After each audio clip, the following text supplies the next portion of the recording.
네, 부동산이든 주식이든 자동차든 뭔가 비싼 자산을 사고 팔 때 우리가 하지 말아야 할 것 두 가지입니다. 1. 너무 흥분해서 사지 말아라. 2. 너무 절망해서 팔지 말아라. 늘 평정심을 유지하란 말인데요. 이게 말처럼 쉽지 않죠. 인간 감정이라는 게 끊임없이 변합니다. 자신의 몸 상태뿐만 아니라 보고 듣고 관계 맺는 모든 것들에 의해서 말이죠.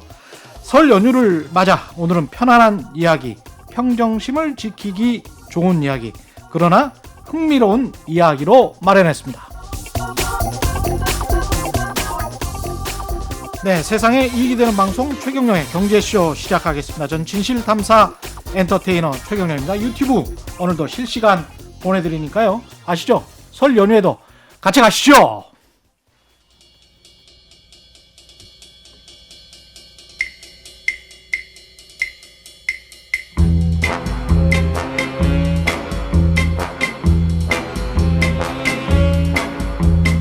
KBS가 자랑하는 진짜 기자 최경영의 경제쇼.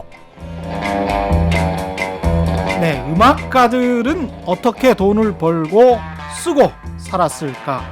하이든, 모차르트, 베토벤을 중심으로 뭐 이렇게 써져 있는데 이 굉장히 좀 흥미로운 시간이 될 것 같습니다. 설 연휴 첫날 어디 가서 아는 체 하기 딱 좋은 주제입니다. 지식이 살이 되고 뼈가 되는 시간입니다. 함께 해주실 분 소개해드리겠습니다. 클래식 인 더 가든이라는 책의 저자인데요. 클래식 전문 방송 작가이자 진행자, 음악 해설가로 활발하게 활동해 오신 분입니다. 김강하 음악 칼럼니스트 나오셨습니다. 안녕하세요. 안녕하세요. 반갑습니다. 예. 이게 음악가들은 어떻게 돈을 벌고 쓰고 살았을까?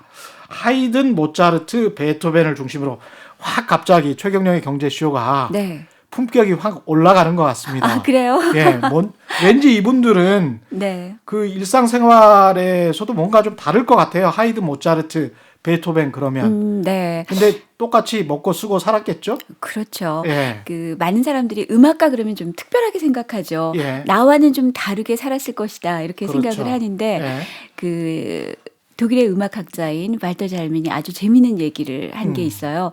음악가를 두고 옛날부터 지금까지 또 미래에도 그럴 것이다. 경멸당하고 예. 신격화되고 상품화된 그런 인물이다. 세 가지네. 경멸당하고 네네. 신격화되거나 아니면 상품화되거나. 네. 이 세 분은 경멸당한 적이 있었나요? 하이든, 모차르트, 베토벤은? 오늘 이제 그 얘기를 들려드리려고요. 네. 아니 신격화되고 상품화되는 거 그거밖에 저는 기억을 못해서. 네. 근데 아까 그런 그 벤터 누구요? 아, 벤터? 발터 잘멘. 네. 발터 잘. 야, 이 목소리나 뭔가 이 발음이 상당히 고급집니다. 이게 저랑은 좀 다른. 아, 아니요. 예, 이게 독일의 학자죠. 음악학자. 네. 그게 이제 벤터 자민 이게 그 네, 독일 발터 잘멘. 네. 벤터 잘멘. 발터 잘멘이라고. 발터 잘멘. 네. 잘 모르겠다. 예. 발터 잘멘. 자, 우리가 네. 예, 하이든 근데 참 제가 궁금한 게 있었어요. 네.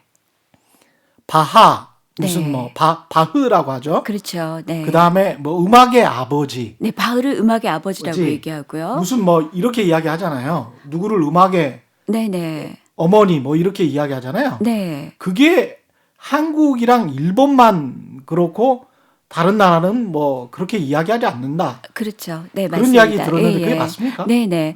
사실은 이제 우리나라가 초창기에 클래식 음악이 들어올 때 일본을 통해서 들어왔고, 예. 일본에서 이제 그 각 음악가들의 이런 역할, 말하자면 바흐를 음악의 뭐 아버지 하는 이유가 여러 가지 기초 틀을 세운 인물이거든요. 예. 이제 그런 역할을 했다 그래서 이렇게 부른 것을 그대로 이제 번역하면서 그렇게 별명이 굳어진 거죠. 네. 그러니까 바이올린 같은 경우도 우리나라에서 뭘 배우면 네. 뭐라 그러죠?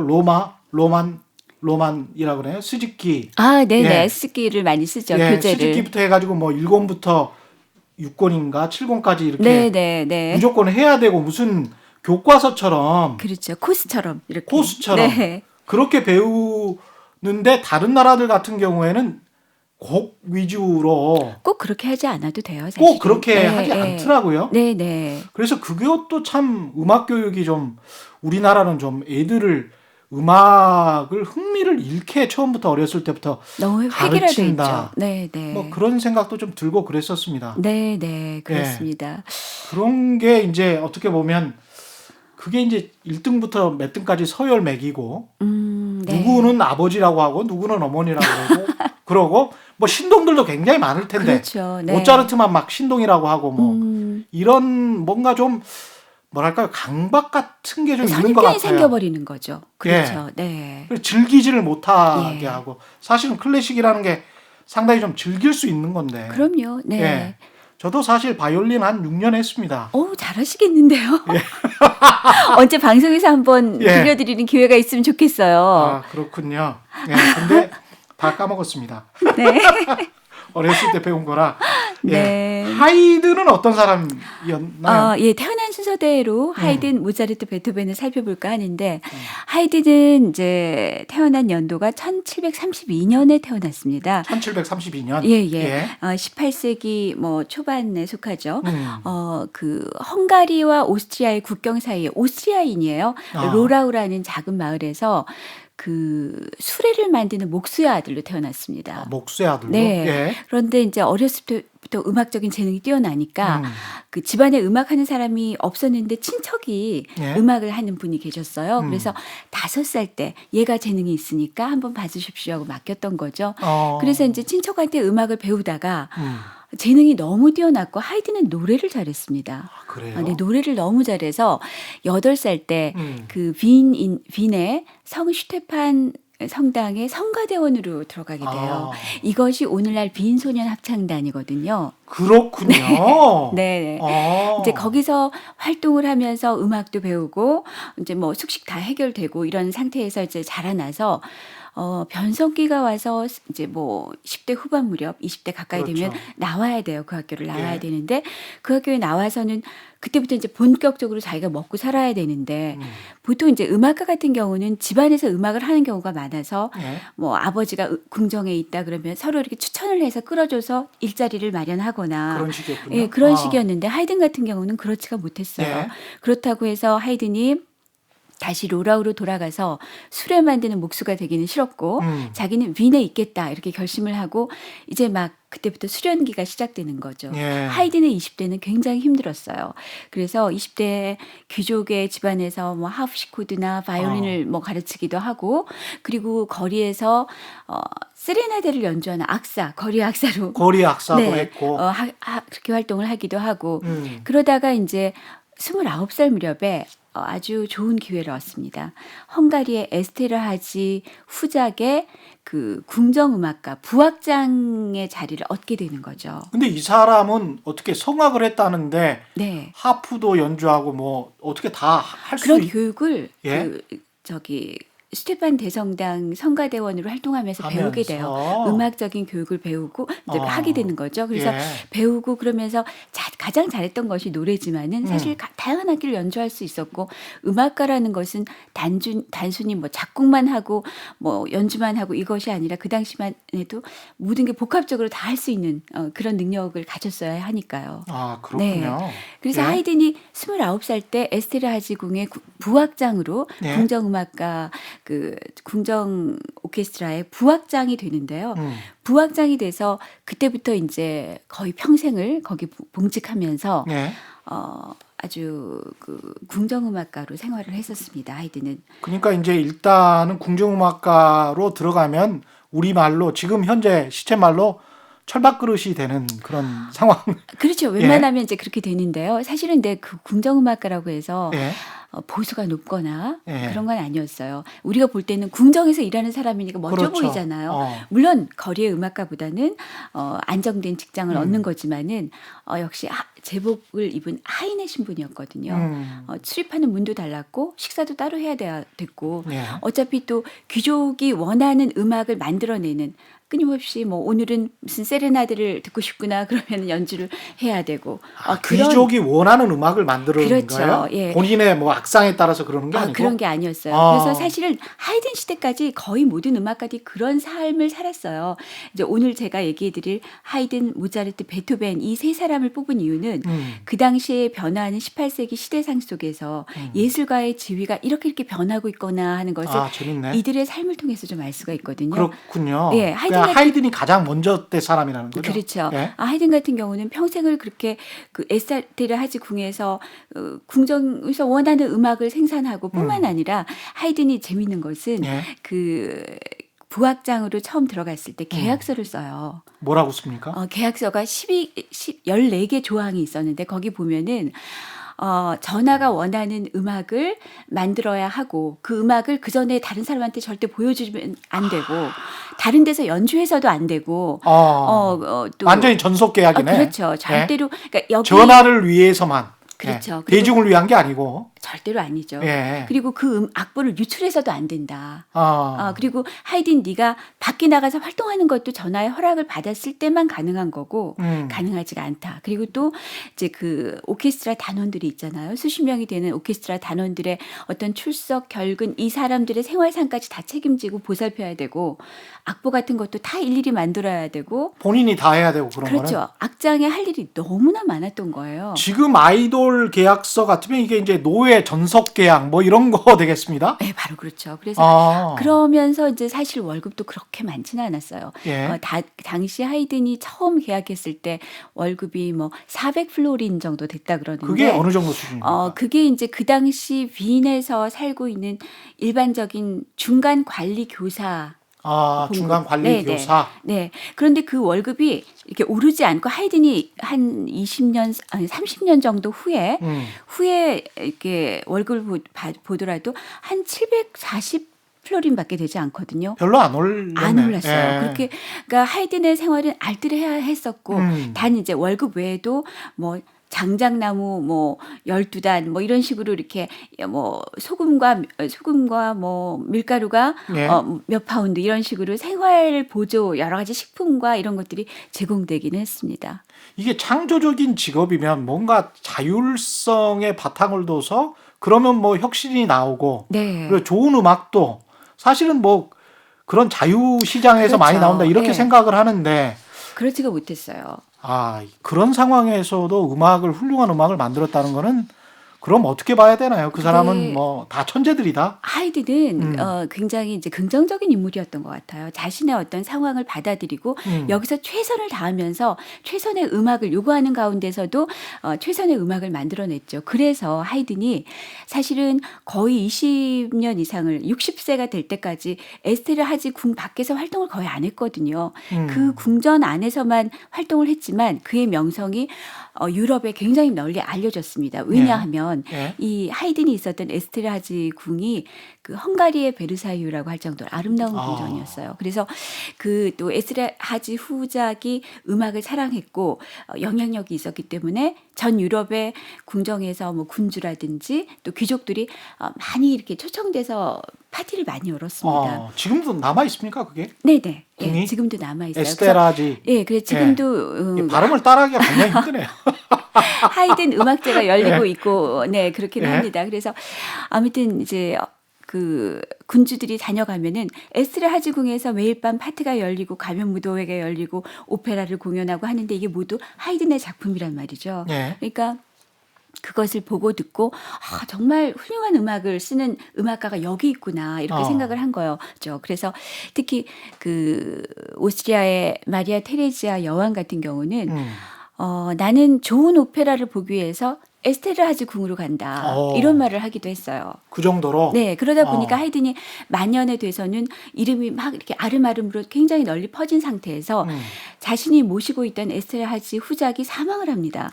그런데 그 이후에 이제 이어받은 그 후계자는 음악에 별로 관심이 없었어요. 그리고 또 경제적으로 좀 궁 자체가 어려워서 악단을 해체해버려요. 아이고야. 그러면서 악단을 해체하면서 하이든에게 약간의 계속 연금은 지급하지만 이제 음악 상설적으로 계속 매일 음악회가 열리는 건 아니니까 당신이 자유롭게 활동을 해도 좋다. 특별한 일이 있을 때만 와서 연주를 해다오. 이런 식으로 허락을 해줘요. 자유롭게 활동할 수 그때가 있는. 몇 살? 그때가 59세 정도. 59세. 네. 그래서 하이든은 그때부터 자유를 얻게 됐는데 하이든이 이렇게 자유롭게 되니까 각 그 당시에도 매니지먼트가 있었거든요. 그래서 그 흥행사라고 얘기를 하는데 이 영국이라든지 오스트리아든지 이런 각국 이제 뭐 음악회를 개최하는 흥행사들이 하이든을 좀 와달라고 초청을 하죠. 그렇게 되는 예, 거군요. 하이든을 그래서 하이든이 만년은 굉장히 풍족했는데 그냥 자유계약 선수가 된 거네. 그 사람이. 그렇죠. 그래서 59세 때야. 네. 그래서 하이든이 그 런던을 한 두 차례 방문을 해요. 59세 때. 그 다음에 한 64세 때 방문을 예. 하는데 그 당시에 방문해서 런던에서 이렇게 음악회를 열어서 벌어들인 수입이 하이든이 이전까지 벌어들인 수입의 6배가 됐습니다. 그냥 명성도 어떻게 보면 자유계약 신분이 됐을 때가 훨씬 더 높아졌다고 볼 수 있겠습니다. 오스트리아 네. 같은 어떻게 보면 그때 당시 얼마나 컸던 나라인지는 모르겠습니다만은 네네. 영국이나 이렇게 이제 대륙에서 영국으로 그렇죠. 진출을 하고 그러면서 훨씬 더 많은 대중적인 인기를 얻게 됐다 이렇게 볼 수도 있겠네요. 네네. 예. 그래서 하이든이 이제 77세로 세상을 떠나기까지 말년은 오래 사셨네. 네, 존경을 받고 또 이렇게 명성도 얻었지만 그에 따르는 부도 얻으면서 아주 이렇게 만년을 평온하게 지냈죠. 하이든 같은 경우에 결혼은 했던 사람입니까? 네, 결혼을 했습니다. 결혼을 예. 했는데 사실은 하이든의 악처에 대한 얘기들이 많은데요. 하이든은 그 아내를 사랑하기보다는 아내의 언니를 사랑했었어요, 사실은. 이거 복잡하구나. 근데 그 언니가 그 수녀가 됐습니다. 예. 결혼할 수가 없었던 거죠. 그래서 아마도 가장 그녀와 닮은 그녀의 동생을 택하지 않았나 뭐 이런 얘기도 있는데 그의 아내도 아마 알았을 것 같은데요. 그쵸. 그런데 그러면 이제 네, 이 아내는 하이든의 음악을 이해하거나 뭐 하이든을 깊이 사랑하거나 그러지는 않았던 것 같아요. 그래서 두 사람이 굉장히 서로 불행했는데 하이든의 그 아내 같은 경우는 악처로 좀 많이 얘기를 해요. 그 이유가 이제 하이든이 막 작곡한 그 악보 이렇게 필사본이라 그러죠. 예. 다 그 당시에는 인쇄를 하기가 어려웠으니까 손으로 쓴 악보를 뭐 소고기를 싸는데 쓴다든지 예. 그런 식으로 이제 음악가의 아내로서는 좀 소양이 부족하지 않았나. 두 사이에 그래서 그런지 아이가 없었습니다. 아이도 없었고 네네. 하이든은 개인적으로는 그렇게 행복한 삶은 살지는 못했지만 그래도 네. 좋은 후견인을 만났고 그 다음에는 네. 이제 아주 자유 신분으로서 그렇죠. 본인의 아주 명성을 쌓을 수가 있었군요. 특별한 케이스라고 볼 수가 있어요. 이게 하이든. 특별한 케이스입니까? 그렇죠. 이 18세기 사람인 거죠? 네네. 이게? 18세기 사람으로서는 하이든은 굉장히 축복받은 그래도 음악가였다라고 볼 수가 있고요. 예. 그 뒤를 이어서 이제 우리가 얘기할 모차르트 같은 경우는 예. 모차르트 같은 경우는 흔히 이제 그렇게 얘기를 합니다. 타이적 프리랜서 음악가. 타이적 프리랜서 음악가. 네. 본인은 궁정 음악가 좀 이제 그 안정되고 어느 정도 이렇게 자유롭게 활동할 수 있는 그런 것들을 보장받는 궁정 음악가이길 바랐어요. 예. 그러나 모차르트의 상황은 그렇지가 못했기 때문에 등 떠밀려서 자유음악가가 될 수밖에 없었다. 이런 얘기를 하죠. 네. 그래요? 우리 네. 일반적으로 그냥 모차르트 하면 어렸을 때부터 네. 신동이었다. 그렇죠. 뭐 네. 이렇게만 알고 있는데 그런 신동을 왜 가만 놔뒀을까요? 신동이었기 때문에 그렇지 않을까 싶은데요. 그래요? 예, 모차르트 같은 경우는 이제 음악가들 가운데는 신동이 많았어요. 사실 뭐 천재적인 재능을 부여받은 사람들이 많았다 얘기를 네. 하는데 모차르트는 그런 천재 중에 천재, 신동 중에 신동이라고 볼 수가 있죠. 모차르트에 대한 일화는 무지무지 많은데요. 그 가운데 하나를 얘기하자면 모차르트가 2살 때 네. 뭐 기어다니고 뭐 이럴 때 2살 때. 네, 2살 때 누나가 5살 위 누나가 있었어요. 예. 누나가 이제 모차르트의 아버지가 그 잘츠부르크 대주교의 궁정음악가였습니다. 그래서 이제 그 여기는 음악가 집안이었군요. 음악가 집안이었죠. 그래서 그 누나가 이제 7살 정도 됐으니까 누나한테 뭐 그 피아노를 가르치고 나서 레슨이 끝났는데 2살 된 모차르트가 이렇게 막 옆에서 놀고 있다가 이렇게 기어가더니 갑자기 누나가 앞서 레슨 받은 곡을 누나는 틀리게 쳤는데 예. 모차르트는 그걸 음을 짚으면서 바르게 하는 거예요. 2살짜리가? 네, 그래서 아버지가 거짓말 아니야?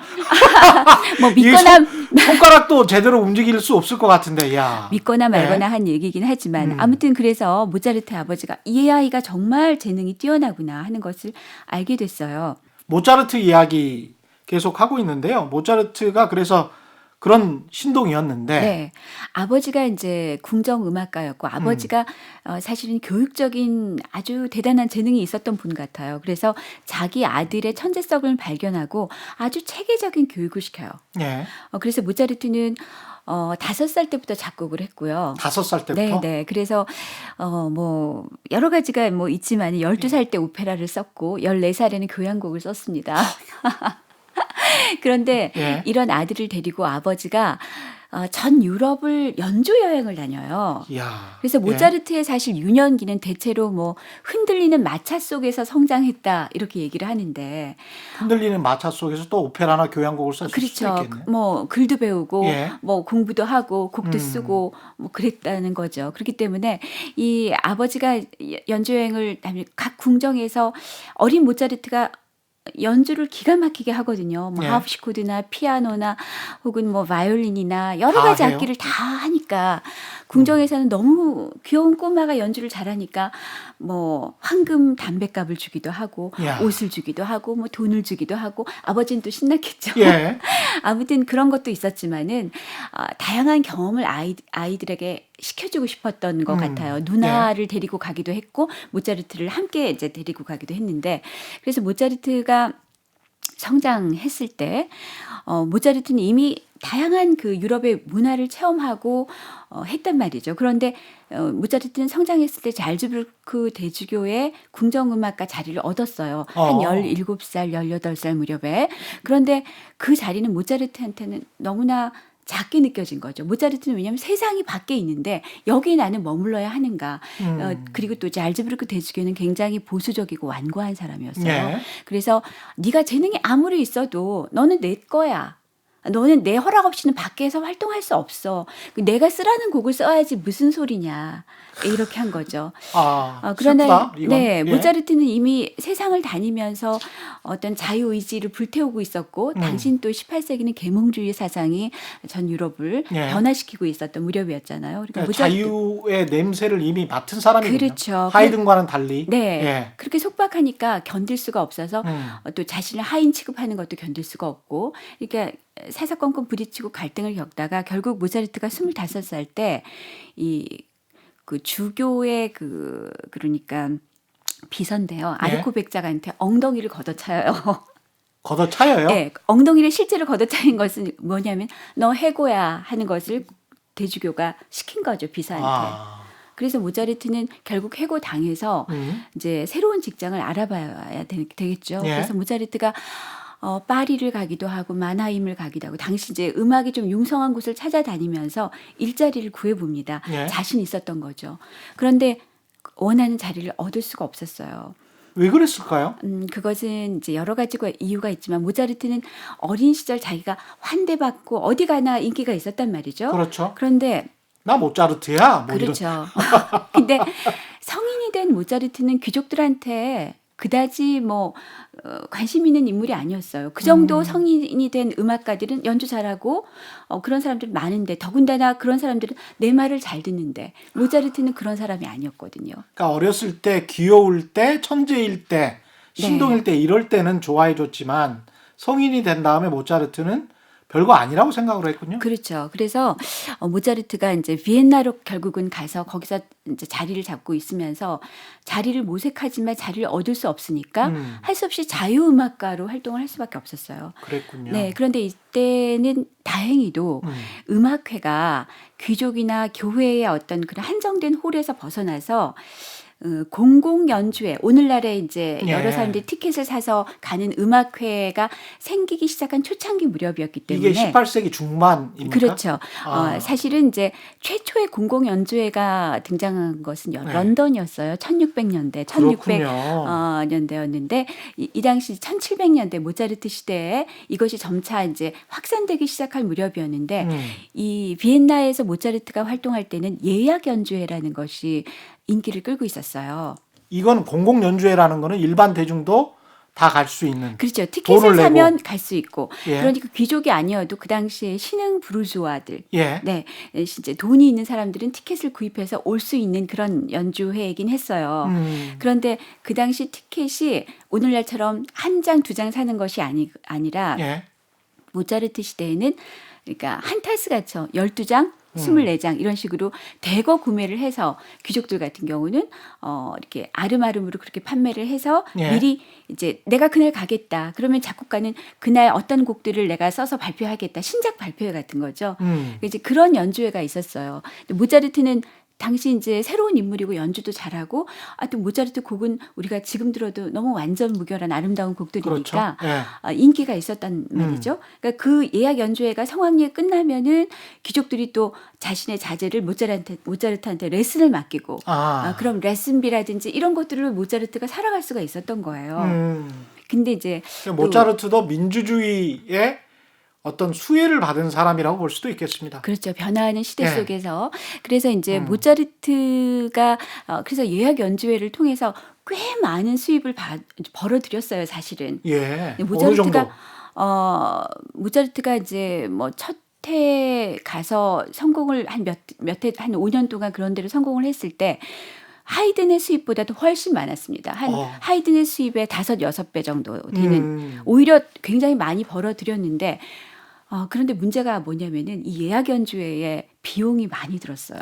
비용이. 네, 연주회를 마련하려면 일단 장소를 대여해야 되고, 예. 그 다음에 티켓을 하려면 인쇄를 하는 비용이 든다든지. 악단도 있어야 돼요. 그렇죠. 악단도 있어야 되고, 예. 여러 가지 돈이 많이 드는 데다가 그 당시와 우리의 다른 점, 생각하지 못했던 점이 조명비가 많이 들었어요. 조명비. 네, 재미있는 건데, 왜냐하면. 지금도 그래요. 지금도 그렇죠. 지금도 콘서트 같은 거 실제로 이제 기획을 하는 프로듀서 그다음에 이제 콘서트를 하는 사장님한테 이야기를 들어보니까 지금 같은 경우도 뭐 한 700명, 800명 수준으로 오면 그게 이제 7, 8만 원 정도 하잖아요. 가수들 같은 경우에 10만 원 가까이 되는데 그걸 제하고 나면 그게 꽉 차도 각종 비용을 제하고 나면 한 1,000만 원 정도밖에 남지 않는다고 하더라고요. 그렇죠. 실제적으로 이제 얻는 수입이 얼마 되지 않는데 재미있는 것은 조명비라는 것이 그 당시 모차르트 시대에는 전기가 없었잖아요. 예. 촛불을 켜야 됐었어요. 대부분의 음악회는 밤에 열리니까. 그런데 재미있는 것은 그 연주 홀에 초를 얼마나 켜야 되겠어요. 그거 생각하면 촛값이 너무 비싸서 모차르트의 어떤 아버지의 편지를 보면은 촛값이 너무 많이 든다. 이런 여러 가지 그러네요. 그런 내용이 들어있기도 그러니까 합니다. 실내에서 그렇죠. 하는 그냥 야외에서 하는 그런 음악회 같은 경우는 그때는 없었나 보죠. 아니요, 있었어요. 그런 있었습니까? 음악회도 있었는데 좀 더 그런 음악회는 좀 대중적으로 그러니까 약간 계급으로 나뉜다면 조금 하층 계급이고 그다음에 저녁 때 귀족들은 주로 밤에 많이 이제 활동을 했기 때문에 그렇죠. 사실 돈이 되는 음악회는 저녁에 열릴 수밖에 없었는데 그러기 위해서는 또 촉값이 많이 들었다는 재미있는 그런 일화도 있습니다. 경제적으로 말씀드리면 이 퍼블릭이라는 개념을 하버막스가 아주 잘 설명을 했는데 그 지금 말씀하신 대로 자본주의 혁명이 일어나면서 신흥 부르주아 계층이 태어나잖아요. 그리고 난 다음에 퍼블릭이라는 개념 자체가 생긴 거예요. 그 전까지는 다 귀족의 프라이빗한 또는 왕의 로얄 뭐 이런 귀족이나 왕의 소유인 것이지 퍼블릭 공공의 개념.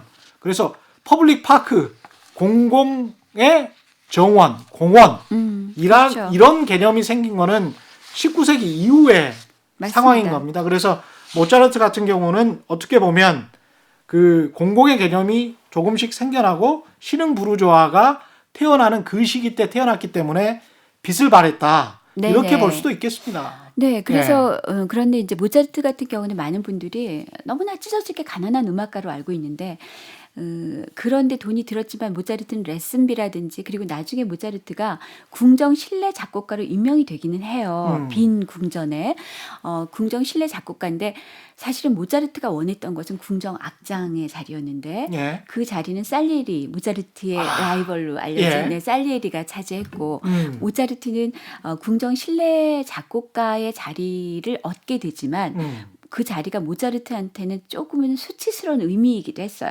왜냐하면 그 전임자였던 글루크라는 작곡가의 네. 경우에는 연봉이 2,000 플로린이었거든요. 아. 굉장히 많은 돈을 받았죠. 예. 인정을 굉장히 받았었는데 모차르트 같은 경우는 후임 같으면 뭐 비슷하거나 오히려 더 높아져야 되는데 그렇죠.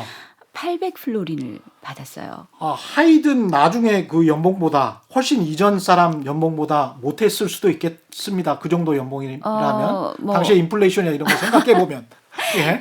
뭐 그렇게 작다고 볼 수는 없지만 왜냐하면 예. 하이든과 모차르트는 겹쳐 있기도 해요. 아, 두 사람 겹쳐 있습니까? 만나기도 하니까. 예. 그런데 모차르트 같은 경우는 굉장히 그것만으로 생활할 수 없었으니까 자유음악가로 더 활동을 하고 레슨을 하고 그래서 실제적인 모차르트의 수입을 이렇게 음악학자들이 평균을 내보면 못 벌지 않았어요. 아, 일반적으로 모차르트 시대에 살았던 비엔나에서 그 소득을 분배를 하자면 랭킹 5% 안에 들 정도로 상위 5% 안에. 네, 예. 수입이 좋았다는 거죠. 예. 그런데 모차르트는 왜 가난했을까? 많이 썼나 보네. 예.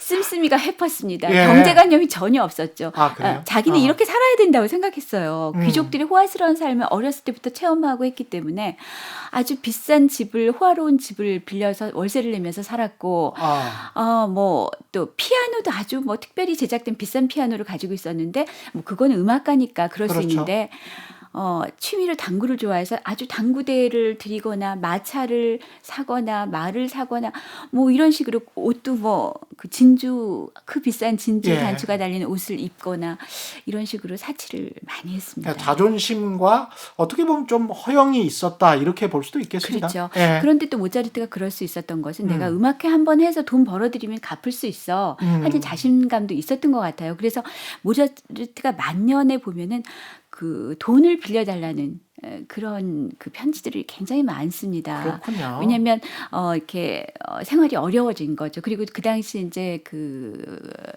오스트리아가 전쟁으로 인해서 굉장히 이렇게 여러 가지로 귀족들의 생활이 어려워지니까 후원도 예. 끊어지고 또 예약 연주에도 잘 되지 않고 이런 상황이 되니까 모차르트가 만년에는 굉장히 빚에 허덕이게 돼요.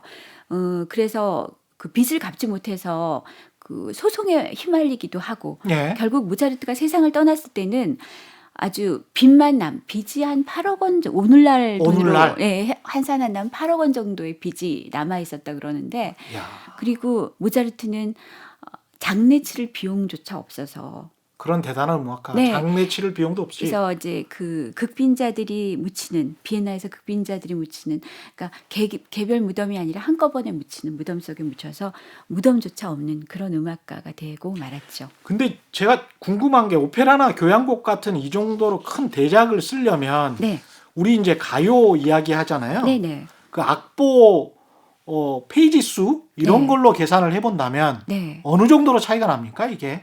가령 뭐 이게 양적으로만 보자 질적으로는 네네. 보지 않고 네, 네. 어느 정도의 대작인 겁니까? 교향곡이나 오페라나 이런 것들이. 그거는 정말 그거 부피적인 면에서 굉장히 이제 오페라 같은 경우는 저는 코끼리와 같다라고 얘기를 할 수 있는데 코끼리.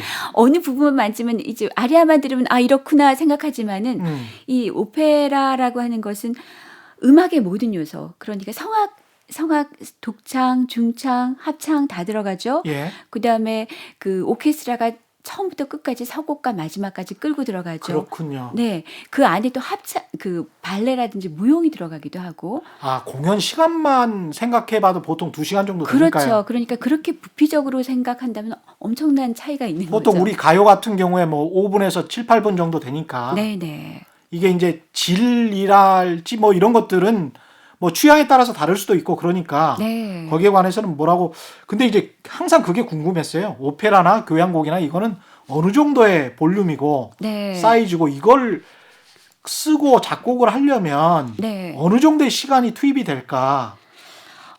작곡가들마다 달랐어요. 예. 사실은 뭐 그 모차르트 같은 경우는 정말 특별한 케이스인데 모차르트가 예약 연주에서 많이 이제 돈을 벌었다고 말씀드렸는데 그 예약 연주에서 오늘 연주했는데 다 못해서 예. 곡을 오케스트라 악보만 막 해서 오케스트라 단원들한테 나눠주고 피아노 협주 부분은 그냥 즉석에서 했다는 그런 일화가 있을 그 정도거든요. 정도로? 네, 그러면서도 그 하나 하나가 필요 없는 음이 하나도 없을 정도로 완전 아. 무결하다. 그래서 모차르트는 그 정말 많은 것이 그 안에 내재돼 있어서 그냥 이렇게 버튼을 누르면 음악이 쫙 돼서 나오는 그런 사람처럼 그렇죠. 이게 천재적인 어떤 그런 재능이 있었죠. 아니 지금의 작곡가나 음악가들 그 가요를 하시는 분들도 그렇고 본인들의 일에만 집중하기 위해서 뭐 1년을 보낸다 뭐 이렇게 이야기를 하잖아요. 네, 네. 어떤 새로운 앨범을 내기 위해서. 근데 이 사람들 같은 경우는 아까 말씀하셨듯이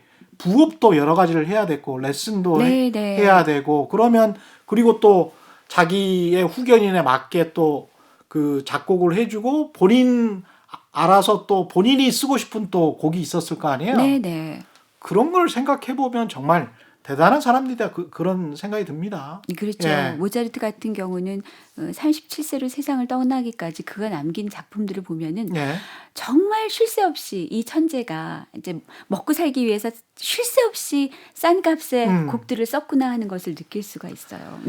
야, 모차르트까지는 네. 조금 이제 아는 체 할 수 있을 것 같고 베토벤은 어떻습니까? 베토벤. 네, 예. 이 베토벤이 좀 다릅니다. 예. 베토벤 같은 경우는 이제 우리가 오늘날 그 어떤 음악가 상을 세운 인물, 그 자유의지적 독립음악가 이렇게 자유의지적 네, 독립음악가. 베토벤은 그랬어요. 귀족이라든지 그런 사람들은 너네들은 그냥 그저 태어난 것 뿐이잖아. 그저 그냥 귀족의 아들로 태어난 것 뿐이잖아. 나는 특별한 재능을 신에게 부여받고 태어난 사람이야. 멋지네. 네, 예. 그 특별한 재능을 너네들한테만 들려주는 게 아니라 많은 인류 모두에게 많은 사람들에게 들려줄 음악을 작곡하기 위해서 태어났고 그렇게 해야 돼. 이 사람은 언제 때 사람이죠? 베토벤이? 사실 그들이 다 겹쳐요. 겹쳐요? 베토벤이 모차르트한테 작곡을 배우기도 했습니다. 아, 그래요? 하이든한테 배웠고요. 하이든한테? 모차르트를 만나기도 했어요. 아, 그 태어난 연도를 보면 하이든이 1732년에서 1809년까지 살았고요. 예. 모차르트는 1756년, 56년에 태어나서 1791년에 세상을 떠났고 예. 베토벤은 1770년에 태어났어요. 아, 그렇구나. 네, 그리고 이제 57세 그러니까 1827년에 세상을 떠났죠.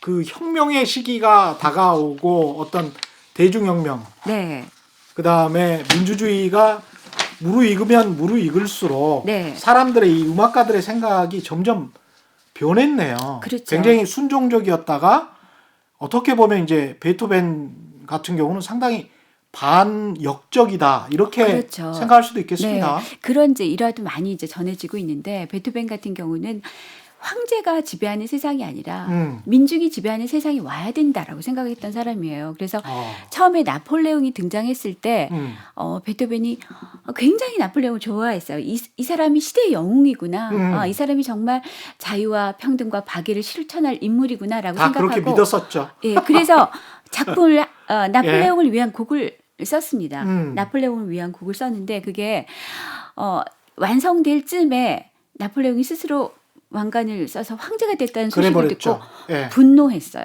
예. 그래서 베토벤이 그 앞에 그 나폴레옹 보나파르트에게라는 그 헌정사를 쫙쫙 줄을 긋고 그 영웅을 추억하며라는 영웅을 추억하며. 네, 그런 작품이 바로 3번 교향곡 영웅이죠. 그러니까 열심히 어떤 판사나 검사나 이건 좀 비유가 좀 너무 지나치게 밑으로 내려가는데 판사나 검사나 기자로 열심히 일을 했었으면 계속 존경을 받았을 텐데 정치인으로 확 변신을 한다든가 맞습니다. 네. 국회의원이 되려고 이렇게 나간다든가 네. 그러니까 이제 이 바람이 꺾인 거죠. 예. 예, 순수한 바람이. 그래요. 그래서 예. 이 베토벤 같은 경우는 그래서 내가 이렇게 활동하기 위해서 귀족들 너희들은 나를 후원해야 된다. 이렇게 생각을 했죠. 당당했네요. 당당했어요. 그래서 예. 베토벤이 그 전 시대 음악가들하고 달랐던 점은 나 후원 받아. 귀족들한테 마음껏 후원 받아요. 그런데 그 후원 받은 그 전 시대의 작곡가들은 후원 받으면 그들이 원하는 곡을 썼거든요. 어떤 예. 곡 써드릴까요? 뭐 이렇게 해서 그 이거 써라 그러면 쓰는 건데 베토벤은 후원은 받되 쓰는 곡은 내가 쓰고 싶은 곡. 예, 그게 아주 본질적으로 달랐던 거죠. 근데 그거를 용납하는 또 귀족들이나 뭐 이런 사람들이 있었습니까? 네, 그 베토벤의 어떤 재능을 알고 그리고 워낙 뛰어났고요. 예. 또 이렇게 어떤 그 당시에 어떤 시대적인 흐름 속에서 베토벤이라는 인물이 나올 수 있지 않았나 생각하는데 아무튼 베토벤은 그렇게 자유 의지로 독립적인 음악가 생활을 하면서 경제적으로 사실 좀 베토벤도 어렵기도 했어요. 네. 이제 후원이 들어오기는 했지만 그것이 또 만족스러운 이제 베토벤의 어떤 음악 활동을 다 돕는데 만족스러우지 않은 그런 시기도 있었고 네. 그렇기 때문에 베토벤은 대단히 자신의 삶을 체계적으로 살았죠. 어떻게? 말하자면 베토벤 가계부를 썼어요. 아, 훌륭하신 분이네요. 네. 예. 근데 그 베토벤의 가계부를 보면은 좀 쪼잔하다 이렇게 생각할 정도로. 쪼잔하다.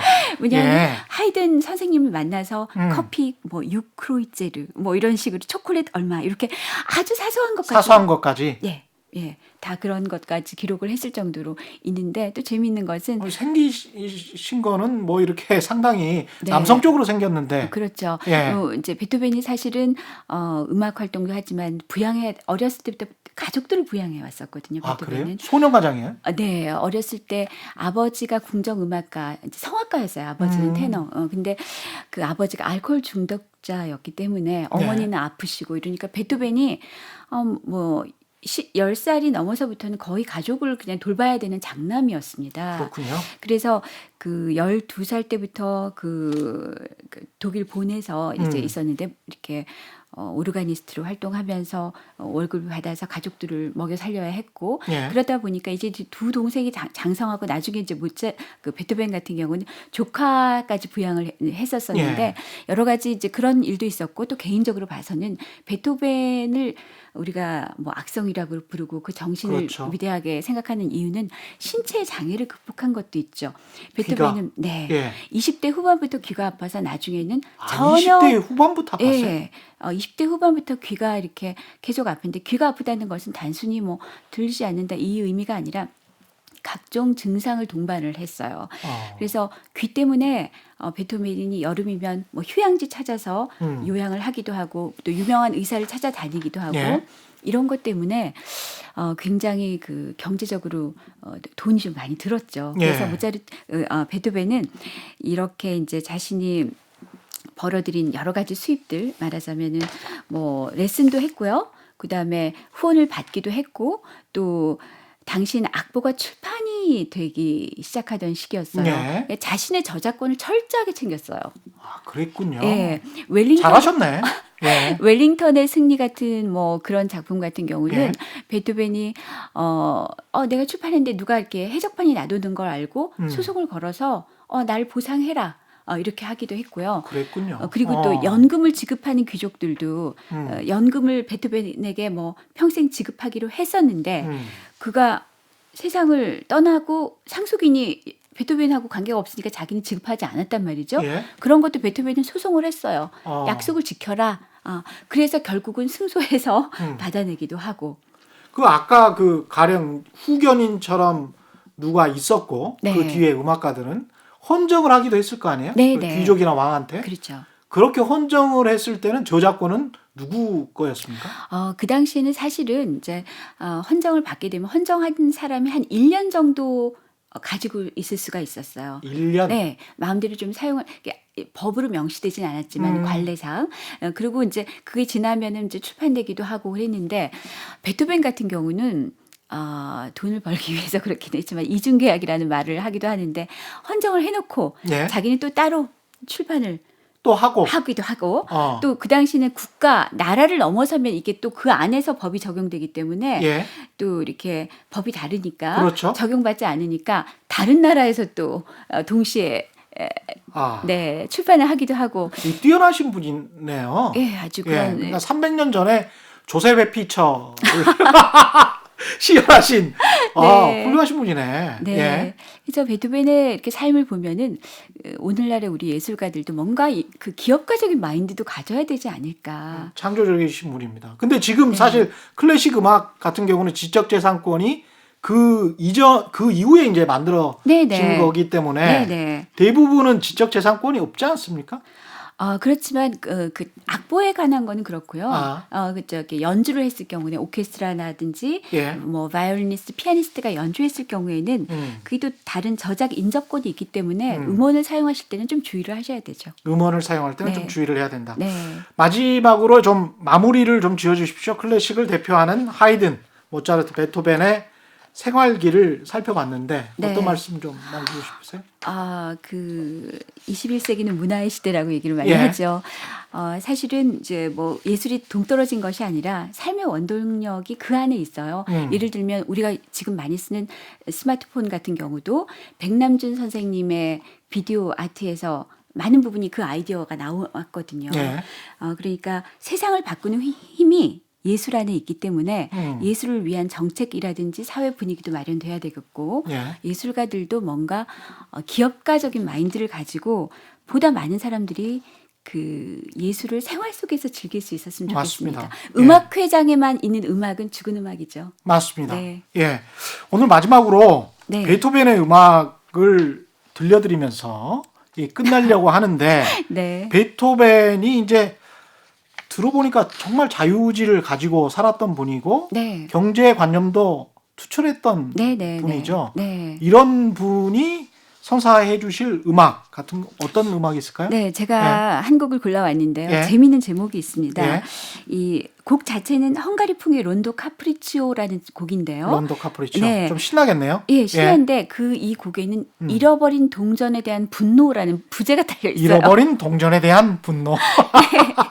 여기는 잃어버린 동전에 대한 분노. 네, 예. 이거는 뭐냐면 이제 베토벤이 동전을 모아놓고 있었는데 예. 그 동전을 지금 이제 쫓게 됐어요. 아. 그런데 동전을 찾다가 이 동전 하나가 이렇게 마룻바닥 사이를 이렇게 들어가서 그 안으로 뛰었어. 쏙 들어가서 쏙 들어가 버렸구나. 찾지를 못한 거죠. 예. 이제 그래서 그 일화에서 만들어졌다고 하는데 예. 사실은 신빙성은 좀 떨어집니다. 부제는 그렇다. 예, 베토벤이 붙인 제목이 아니라 베토벤의 비서였던 신들러가 붙인 제목이기 때문에 부제는 떨어지지만 우리가 네. 들어보면은 그럴 법하다. 그럴 법하다. 예, 예, 그런 느낌이 들죠. 네, 오늘 말씀 감사합니다. 클래식 인 더 가든의 저자이시고요. 김강하 음악 칼럼니스트와 함께했습니다. 책을 좀 선물을 드리고 싶은데. 그렇습니다. 책, 이 클래식 인 더 가든 상당히 좀 재밌는 책인 것 같은데 5분한테 댓글을 달아주시면 네. 5분에게 책을 선물을 김강하 음악 칼럼니스트가 직접 하신다니까요.